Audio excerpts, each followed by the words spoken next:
ছিল হাদি ভাইয়ের জানাজার পর থেকে আনলিমিটেড আন্দোলনে যাওয়া। আমাদের উচিত ছিল এই সরকারকে এতদিনে একেবারে কোণঠাসা করে ফেলা। মনে হচ্ছে এই দলের মনে হচ্ছে হাদির জীবন চলে গেছে, আমার ভাই এভাবে চলে গেছে, এদের মনে হয় কিছু যায় আসে না। এরা এক একটা চর্বি জমে গেছে এসির বাতাস খায়া আর উপদেষ্টা হইয়া এক একটা যেগুলোর মেম্বার হওয়ার যোগ্যতা ছিল না। বাটপারের দল একটাও জুলাইয়ের আন্দোলনে কোনো ভূমিকা ছিল না। জুলাইয়ের আন্দোলনে ভূমিকা নাই, হাসিনার রুশাননে পড়ে নাই। আমরা 32 মাস প্রায় জেল খাটছি, আমরা রিমান্ডে ছিলাম, হাসিনার এত জুলুমের শিকার হয়েছে, আন্দোলন করছি, আমরা কোনো কিছু আশা করি নাই। তো আমরা বা আমাদের ভাইয়েরা যারা আন্দোলন করছে এরা কিছু পায় নাই। এখন এরা উপদেষ্টা হয়ে গেছে, এক একটা মন্ত্রী হয়ে গেছে, এদের এক একটার হাজার হাজার কোটি টাকা হয়ে গেছে, চর্বি জমে গেছে। এরা মনে করছে আমাদের আর কি হবে, আমাদের তো সেনাবাহিনী পুলিশ র্যাব দিয়ে আমরা আবৃত আছি।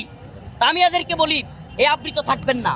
বাংলার জনগণকে যদি আমরা বুঝাইতে পারি, এই যুব সমাজকে যদি একবার বুঝাইতে পারি, আপনাদের কোনো অস্তিত্ব থাকবে না বাংলাদেশে। আমি যুব সমাজকে বলি, প্রিয় যুবক ভাইরা, আপনারা তৈরি হন ইনশাআল্লাহ। কথা দিলাম এদেশের ইসলামপন্থীদের পক্ষ থেকে আপনাদেরকে কথা দিলাম, আপনারা আমাদেরকে গ্রেফতার করলে কিছু বলেন বা না বলেন, আসলে আমরা দেখছি যে কোনো সময় শাহবাগে এই হাদি ভাই চত্বরে আন্দোলন হয়েছে, ইসলামপন্থীরা সবার